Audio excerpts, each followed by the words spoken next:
away and not apologize.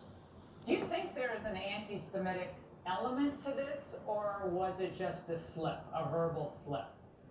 Well, look, I think that words matter, and if you looked at my inbox in my office and you saw what my staff was looking at, when you accuse somebody of standing with a swastika, you get an influx of people calling you a Nazi, and that's not okay. And he is driving that. He's been driving division in this country since the protest started, since before the protest started, for his political gain. And I think his leadership is in trouble, the country's in trouble, and he's lost control of the situation. Now, I would like to play now what happened when you did demand the apology from Trudeau. Watch. I think he owes me an apology. I'd like an apology, and I think he owes an apology to all members of this House.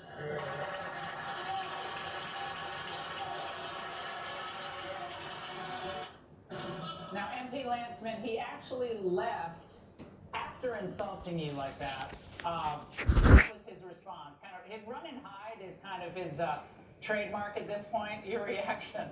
Yeah, look, he's lost control, and I'll just give your viewers. I can't call that out. There's rules that say that I can't call that out. Okay.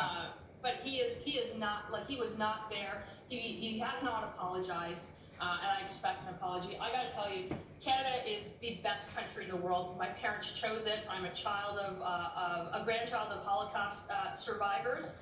And to watch what is happening and what the Prime Minister is driving in this country is frankly egregious. How much hate has been directed at you and others who just believe in free expression and the right to protest, even take away concerns about mandates and the truckers and cross-border traffic? Set that aside. How much hate have you seen out there just directed at you? Look, I think the division in this country is growing, and it's growing because of the Prime Minister's rhetoric on this. We've got an urban-rural divide. We've got an east-west divide, and that's being wedged by the Prime Minister. I'm the party's transport critic, so we've been calling to an end to these mandates, particularly the cross-border trucking mandate, since earlier this year. We've got one of the highest vaccination rates, and we also have we are the country with the highest, most draconian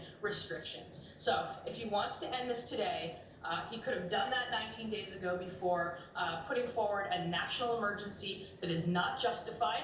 He could have gone out and talked to people rather than calling them racist and misogynist, and we could have put an end to this. He can drop the mandates and he can drop the restrictions today, and I think that we will have a much more cohesive country. MP Lanceman, thank you very much for joining us tonight and being a leader in your country at this point. Now, the media is no longer content with just vilifying the Freedom Convoy. Oh, no. They're now